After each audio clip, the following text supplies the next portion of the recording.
What's going on, everybody? It's Chris Classic doing another car vlog. Just want to say before I go that God loves you and He sent Jesus Christ to love you, and I love you as well. We want to know we all going through some hurt and having a hard time healing, and just because something is permanent on earth, it does not mean it is eternal for us. Make sure we right with Jesus. Make sure you subscribe to the channel. Also, to subscribe to C3 Ultimate Wrestling with me and my wife's wrestling company, our professional wrestling company. We have our matches from our last show, and we're also doing promos for our show in January for our Indiana show. Check out our website, c3ultimatewrestling.com as well. Is Tony Khan a mark? Is Tony Khan a billionaire mark? Is Tony Khan a dude who has a lot of money who can basically buy a lot of people out or their contracts and give them everything they want? Is he a mark? I wish I had some tea to sip. All right, now let's talk about this term mark, right? Mark is a term that could be an endearment to some. Some admit they are marked, and then it can also be considered derogatory through certain things. Now, me being a professional wrestler and a professional wrestler promoter and booker, I don't really call people marks. Regardless if I feel like their takes are bad or I disagree with them, or even if they come off disrespectful. I do not just sit there and call people marks. But a mark could also be a good thing. You care about the business so much, you may not speak the terminology that wrestlers speak, because that's one of those things that people will call you a mark. A wrestler will call you a mark because you're speaking our terminology, which honestly, many shouldn't speak. But to their credit, to these fans and people's credit, wrestlers have been talking to people who aren't wrestlers with this terminology. Some people have been bought out and told people the terminology. You can go to Wikipedia and you can look up certain terminology that wrestlers use. So times has changed, but it doesn't mean that everything has to change, unfortunately. But sometimes a mark is somebody who gives a wrestler what they want or sides with a wrestler or company because you just want to be cool with them. You want to be in their good graces, regardless if they're right or wrong. We have a lot of things where a lot of wrestlers are doing a lot of irresponsible stuff, unprofessional stuff, that should be held accountable. And some people are up to bat for them. That's in the mark territory. That isn't a mark territory. If you know the person is wrong, you know the person is doing something bad, just say, hey, you're a fan of their work, but they need to do it. But no, someone like, oh, well, somebody did this and somebody did that. That's markish territory. That is markish territory. Some people are marks for WWE, some people are marks for AEW. If you are a mark for my company, C3 Ultimate Wrestling, I love it. But other than that, you do have people who do that kind of worship, that idol worship, that company worship, that wrestler worship. This wrestler can do no wrong, and blah, blah, blah, blah, blah. This is true. Now, going into Tony Shao Kahn, right? The biggest thing is, does he fall in the mark territory for me? Yes. But am I really going to call him just a mark? No. I love wrestling, right? I speak about it. I still do it. I wrestle. I talk about it on my Facebook channel. Talk to my wife about it and stuff like that, outside of other things that we talked about. I love it. Some may even call me a mark. Nobody's ever called me that. But still, I love it. There are certain things that I will do and wouldn't do on Tony's standpoint, because I'm not going to lie, I'm not national yet. I don't have a television show yet. We are slowly but surely getting numbers up, but I'm not where Tony is. So I'm from the outside looking in on this, respectfully, right?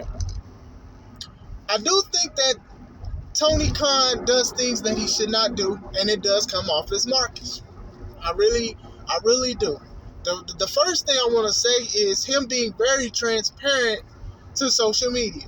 Now, a lot of my friends, myself included, we've talked about that. There's nothing wrong with trying to be a wrestling company that people can talk to certain representatives and stuff like that. I understand that. I know Vince doesn't really do it much. I know Triple H doesn't do it much. Usually it's the wrestlers more than the CEOs and COOs and stuff like that. But with Tony will actually go tit for tat with some of these guys about irrelevant things or things he should not be talking about. You need to run your company, bro. I understand you want to be out there. You want to be reachable. You know, the biggest thing, especially with social media, is that people want to be reachable. You want to be like, okay, well, we hear our fans, or we acknowledge our fans. Maybe something doesn't go their way and stuff like that. But at the same time, I do think that him being transparent messes it up. And it might be an ego thing. You get what I'm saying? I want to give another example for transparent. So, All Out Media Scrum, two things that really struck me off of that. One was CM Punk and the Elite Scuffle, and two was the Acclaimed and what was it? Swerve in the Glory, the segment they were talking about. It was more Swerve in the Glory. The Acclaimed didn't speak. So the Acclaimed, not the Acclaimed, Swerve in the Glory, In Your Glory, whatever the name is, and Tony, they were there, and there was a journalist. They said, hey, the Acclaimed had a good pop. Why didn't you call an audible? Now, Tony should have nipped that in the bud and said, we don't do that here. I'm not going to answer that, because apparently he has got a lot of people upset when he doesn't want to answer their questions. But instead, he actually sat there very calm and talked about why he didn't do this and why he didn't do that. Now, if these journalists care about wrestling and care about these kind of things, they're not asking about switching of outcomes. Tony backed himself into a hole to where a lot of these people feel like they're entitled to what they want to ask in wrestling. Now, what's his name? Ariel Helwani or whatever? From what I looked at his interview, his thing we talked about, he's bitter because Tony is known to speak about a lot of things going backstage in his company, which we should know nothing about. And now he's saying WWE is a lot better product, and why is he must not like me, and blah, blah, blah, blah, blah, blah, blah. This is why it is bad to try to be always transparent in social media stuff with journalists, with fans, and with stuff. It is fine to talk to people, communicate with them, have conversations about certain things, but you do not owe everybody everything. You do not tell everybody your ingredients to your top-notch grandma's banana pudding, because if people take it, they're going to use it, and they're going to feel like they don't owe you anything from it. There's something deep in there. I don't know where I was going with that, but y'all get where I'm going with that. Another thing with the scrum was even CM Punk disrespecting the Elite. Regardless if I feel like he's right or not, you're the owner of the company. You got your guy cursing, eating. You know, that's always like a bad thing when people are interviewing you. When you're sitting there eating, your mouth is full, you're bleeding, and blah, blah, blah. You just had your match, and you go straight there. But at the same time, this dude is disrespecting your VPs, even if you like or don't like your VPs. You got to nip that in the bud. And that's what comes off as markish, to where your wrestlers or fans who are fans of wrestlers, they feel like they can do nothing wrong or they can say anything. There's not a lot of people I look at that cover wrestling topics on my YouTube pages. It's Heels for Life for sure. And then I believe it's Weed Nation. And it's when I talk to my homie Yellow. But it's not a lot of people I look at, because most of these people's opinions and takes are biased. If you're pro AEW, you're going to crap on WWE products regardless if it's solid or not. If you're pro WWE, you're going to crap on AEW product. If you don't like neither one, you're going to crap on it regardless if it's good or not. I'm not sitting here saying I'm the standard or the burden bearer of what's good and what's bad. But what I'm saying is, I don't watch stuff because some people are biased because they want those tickets to the company. They want to interview their wrestlers. They want to do this and that. Just keep real. If something is bad, something is bad. But people just want to be kiss butt. And I'm not doing that. That's why I'm like, I do my own thing, even with independent. If you don't book me, that's fine. I know what I can provide to the table. But with Tony, I do think Tony, he comes off as markish. Even I'm not calling him a mark, but he comes off markish.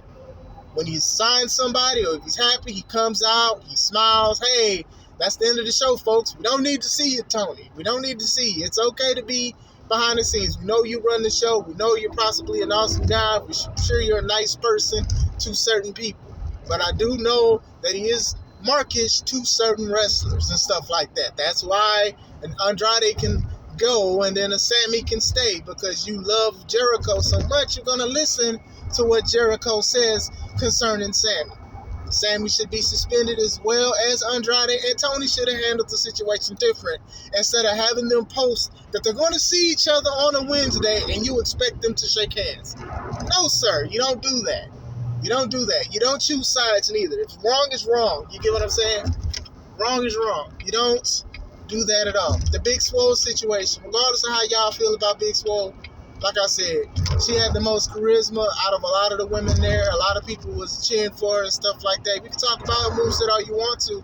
A lot of women wasn't doing what she was doing. And then she came out and said something that I've been saying for the longest. And then Tony came out of nowhere. His defense, oh, she wasn't good enough. Now, if it was anybody else that was not Tony Shao Kahn, y'all have been upset. That wasn't me. That was a bruise in the road. But y'all wanted Tony to do something different so much. And this was around the time where Bobby and Black Champions were like flourishing and thriving in WWE. But then that was considered pandering. But going back into it, this is what I'm saying. You cannot do and say certain things as a promoter, as a CEO. You don't need to book everybody. You do not need to hug everybody. Do y'all guys remember the picture of Tony hugging Okada after Forbidden Door? And Okada was like, what is this? And then people made memes of when he hugged Dr. Martha Hart, Owen's wife. So I'm not calling him a mark per se. He just has Marcus ways. He has a lot of money, and people be like, "Oh well, he's a billionaire." I'm like, okay, cool. I'm not debating he's a billionaire, but AEW is not a $1 billion company. There's a difference. What are you bringing in? And like I said, he has a lot of people in the crowd. The ratings go up and down and stuff like that, and that, it's just a part of the game. But I do think that he doesn't need to be as transparent on social media. He does not need to be on social media as much. He doesn't need to do media scrums where he's talking about audibles and stuff. He can talk about a few things and stuff like that, but at the same time, just be a little bit more professional.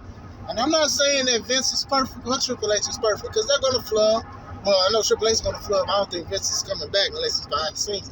But these are the kind of things that happen. Vince even spoke about, he doesn't need to speak to everybody. And he was right. Regardless of how people felt like he's an old, senile old man, his product was still number one out of the two. But yeah, I do think he's markish. I'm not going to call him a mark because, like I said, it's somewhat derogatory. I do think he has markish ways, especially with money, booking people, and certain things that he do. I will say that. So that is my take on the question. I'm going to answer it just like that. He could be a little better with it. So if you guys have any questions, if you want to talk about it, leave a comment, like, and subscribe. This is Chris Classic. God bless. Let's take it home.